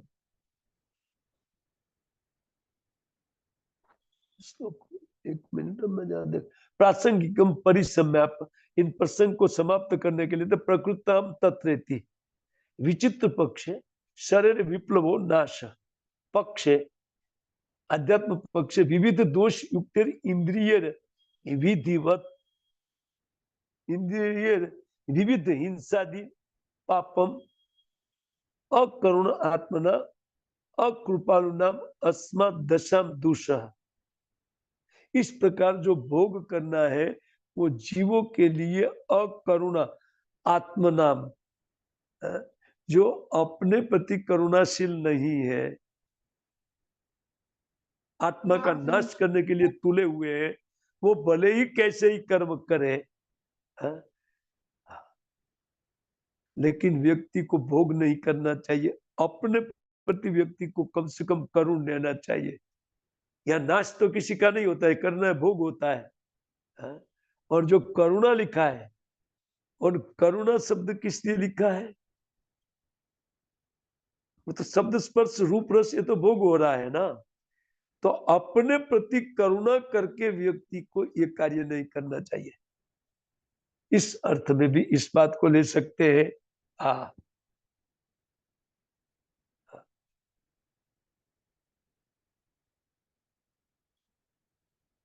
अस्मत् दशाम कृपालु न, अस्मत्, देखो अस्मत् शब्द आया है, हमारे लिए ये दूसरा होगा आगे, जो कुछ भी पापम करुणाम आत्मना अकरुणाम आत्मना अकृपालुनाम अस्मत् दशाम दूषा, ये हम लोग की दूसरा दशा हो जाएगी।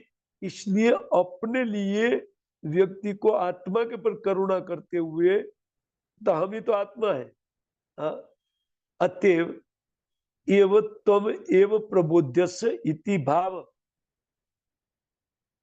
कहते राजन, ये तुमको, ये तुम्हारे पर लागू होती है, इतनी हिंसा करके तुम स्वर्ग में जा रहे हो, है ना, या तुम अपने लिए अपने ऊपर अकरुण हो, स्वर्ग में जाकर के वहां फंस जाओगे 36,000 साल तक, है ना।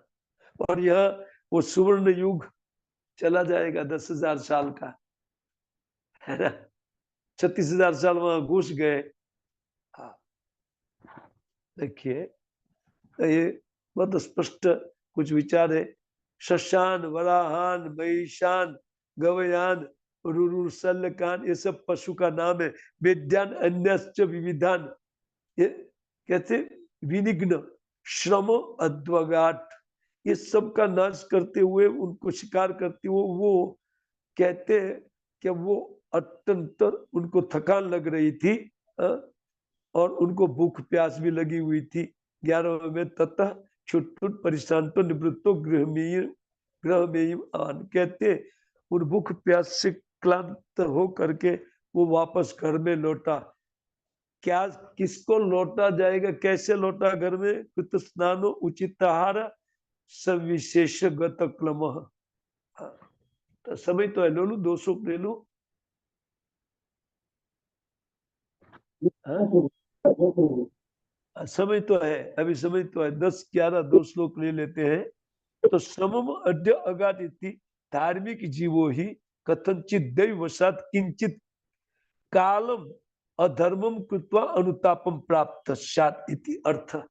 हाँ, वो कहते कि इस प्रकार अविवेक पूर्वक भोग करने वाले भक्त के दिमाग में विवेक होता है भगवत भक्ति के कारण, या ये तो अपने पक्ष में मैं बात कर रहा हूं, लेकिन आध्यात्मिक पक्ष में यह कहते हैं कि श्रमम अद्य अगाति धार्मिक जीवो ही, वो धर्म का आचरण करने वाले व्यक्ति के चित्त में ये बात आती है कि ये बहुत गलत हो रहा है, उसको थकान बोलते हैं। बाकी वो भोग करने वाले थकते ही नहीं है ना, उनका शरीर थक जाता है, क्लांत हो जाता है, उनका नाश हो जाता है, लेकिन भोगों की भावना प्रबल होती जाती है ना। वो कभी भोगों की भावना नाश नहीं होती है, लेकिन धार्मिक जीव को विचार होता है कथनचित दैववशात्, भाग्य के अनुसार, किंचित कालम अधर्मम कृत्वा, थोड़े टाइम अधर्म का आचरण करते हुए अनुतापम प्राप्त साधित अर्थ।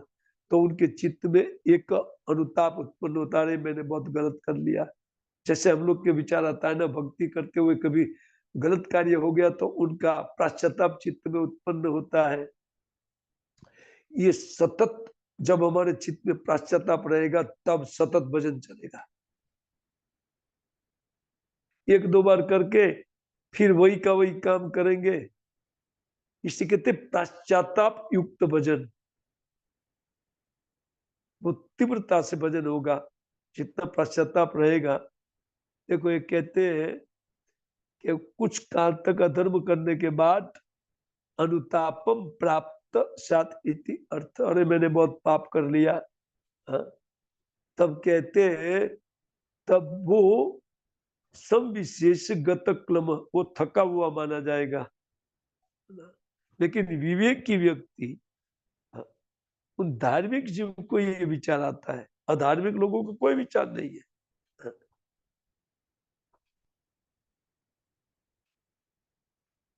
तो कहते हैं आत्मानम अर्यास चक्रे द्युपाले धूपालेपस श्रग आदि भी, कहते साधु अलंकृत सर्वांगो महिषाम आदधे मन। तब जाकर के महिषी को छोड़कर क्या है, ये विचार उनके चित्त में कब उत्पन्न हुआ, जब वो भूख प्यास बुझा करके स्नान इत्यादि के भूख प्यास उनका निकल गया, तब उन्होंने अपने आप को श्रृंगार किया।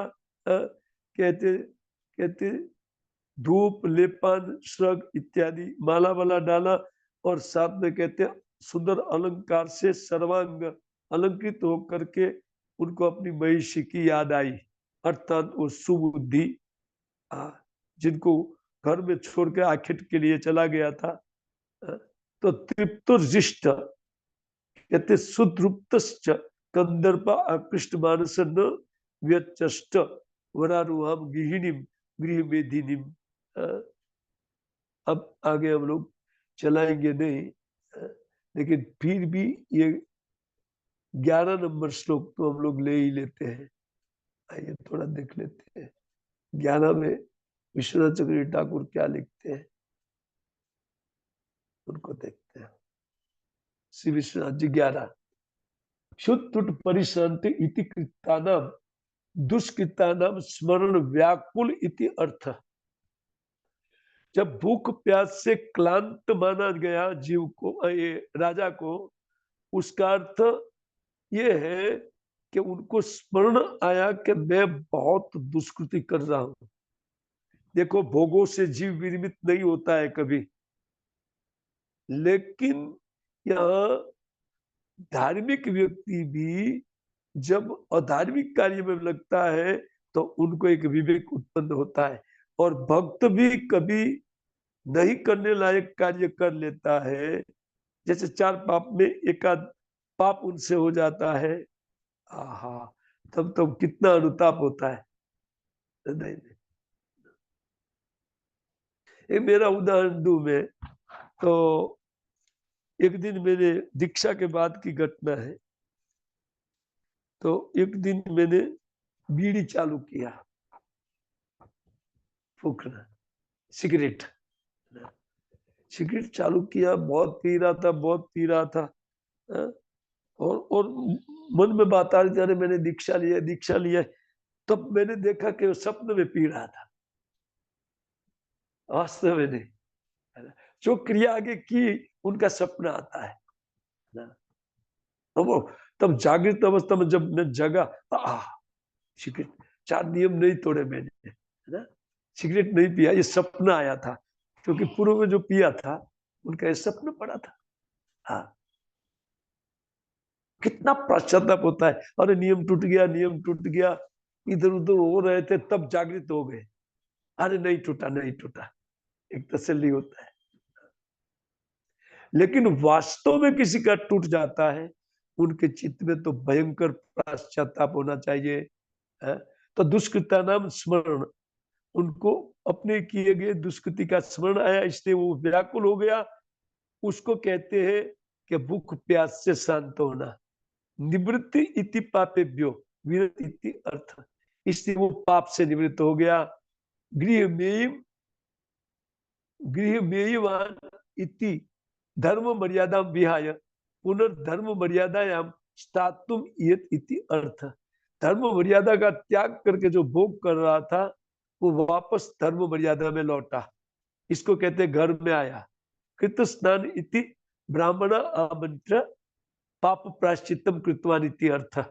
चक्र ठाकुर लिखते हैं, कहते हैं कि जब उन्होंने स्नान किया, उसका अर्थ क्या है, अपने पापों का प्रायश्चित के लिए ब्राह्मणों को बुला करके जो प्रायश्चित कर्म था वो करवाना चालू किया। उचित आहार, मांस मदिरा आदि असुचि भक्षणम तत्याज्य इवेति अर्थ।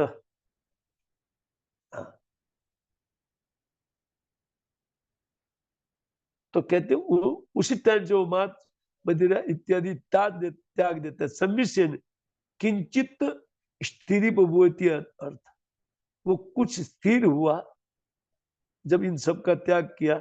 महिष्याम इति पूर्वावस्था प्राप्तायाम धर्मशिलायाम स्वबुद्धा इति अर्थ। फिर पूर्वावस्था को प्राप्त हुआ तो धर्मशिला बुद्धि का याद आया।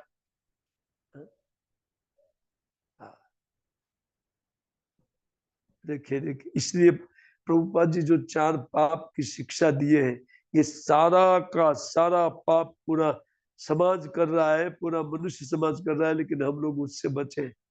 केवल ये 4 पाप नहीं करके हम लोग जो जप करते हैं, वो कितने बचाने वाला ये 4 जो दोष है, वो व्यक्ति को कितना बचाता है, देखिए। ठीक है, आज हम लोग विराम लेते हैं, फिर पुनः हम लोग कल मिलते हैं। लेकिन अगर इस प्रकार में चलूंगा तो हो गया। मैं सोचा था एक अध्याय तो कम से कम 26वां अध्याय में पूरा कर लूं, लेकिन ठीक है, कल पूरा करके 27 में प्रवेश करेंगे। हरे कृष्णा। आप लोग के पास कोई जिज्ञासा है तो आप लोग रख सकते हैं। यद्यपि आज भी कुछ समझ में नहीं आया होगा, मैं तो थोड़ा मैं समझ तो रहा हूँ, इतना व्यक्त नहीं कर पा रहा हूँ। हरे कृष्ण प्रभु। हरे कृष्ण, हरि बोल। प्रभु क्या एक सवाल पूछ सकता हूँ प्रभु जी? हाँ जी पूछिए। दंडवत प्रणाम प्रभु जी।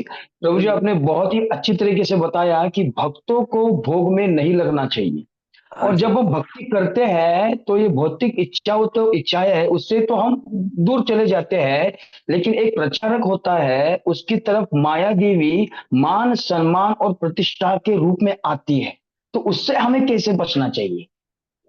देखिए, सबसे पहले हम लोग इन निषिद्ध कामों से बचे, निषिद्ध जो दुष्कर्म है उनसे बचे। दुष्कर्म क्या है? दुष्कर्म में सबसे बड़ा दोष या दोष युक्त कर्म हमसे हो जाता है, वो है वैष्णव निंदा। अगर इससे बच गए अपने आप सब बचेगा, अपने आप बचेगा। आप देखिए, आप ट्राई कीजिए, है ना, क्योंकि इसको बचाने से व्यक्ति में दीनता आएगी, और दैन्य भाव आने से सब कुछ प्राप्त कर लिया उन्होंने, क्या बाकी रहेगा, है ना? वो दीनता बचाने के लिए, दैन्य बचाने के लिए हम लोग को कभी उन जो निंदा कुथली हो रही है उनको बंद करना चाहिए, सब कुछ बचा लेंगे हम लोग। यस प्रभु, yes, thank you, thank you. Hare Krishna. और कोई जिज्ञासा हरे किसी की कृष्ण। है? हरे कृष्ण।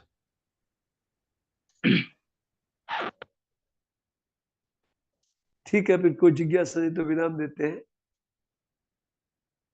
हरे कृष्ण। धन्यवाद। श्रीमद् भागवतम की जय। जय। प्रभुपाद महाराज की जय। निताय। हरे कृष्ण।